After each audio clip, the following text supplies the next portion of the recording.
আরে তাড়াতাড়ি বারুনটা উঠায় নিতে লাগবে। এই তো বারুনটা উঠায় নিলাম। আরে কি ব্যাপার মা, তুমি আবার কি নিয়ে আসছো? আরে এই যে দেখ, তোর জন্য আম নিয়ে আসছি। ও আচ্ছা ঠিক আছে, তাড়াতাড়ি দাও, এটা তো আমি কেটে খাবো। এই তো কেটে নিলাম। এরপর মাঝখান দিয়ে কাটবো। এই তো মাঝখান দিয়েও কাটা হয়ে যাচ্ছে প্রায়। আরে বাহ, অনেক সুন্দর করে কাটতেছি। এবার একটু চাপ দিলে অনেক সুন্দর হবে। এই তো খাওয়ার জন্য রেডি হয়ে গেল প্রায়। আর আগে এখানে মরিচের গুঁড়ো দিয়ে দিই। এই তো মরিচের গুঁড়ো দিয়ে দিলাম। আরে কি ব্যাপার, এগুলো আবার এখানে কে রাখছে? তাড়াতাড়ি এগুলোকে তো ফালাই দিতে লাগবে। বাহ, অনেক স্বাদ করতেছে। আরে মা দাঁড়াও দাঁড়াও, এগুলো আমি ফালাই দিব।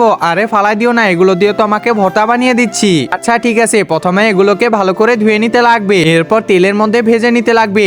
আসলে মা আমটা অনেক স্বাদ হয়েছে। এরপর মরিচগুলো ভেজে নিতে লাগবে। এরপর এগুলো এখানে দিয়ে দেবো। কাবা ঘরের দিকে তাকালে নাকি সবগুলো মাপ হয়ে যায়। হে আল্লাহ, যে আমার ভিডিওটা দেখে লাইক এবং সাবস্ক্রাইব করে দিবে তাকে একবার হলেও কাবা শরীফে যাওয়ার তৌফিক দিও। এরপর একটু পেঁয়াজগুলো ভেজে নিব। এই তো ভাজা হয়ে গেছে। এরপর সবগুলো এই যে ব্লেন্ডারের মধ্যে দিয়ে দিব। এরপর আমও দিয়ে দিব। রিমি, এটা কি নতুন রেসিপি? হ্যাঁ মা, এটা একদমই নতুন রেসিপি। এই যে দেখো হয়ে গেছে। আচ্ছা ঠিক আছে, খেয়ে দেখি তো। আরে আসলেই তো অনেক স্বাদ করতেছে।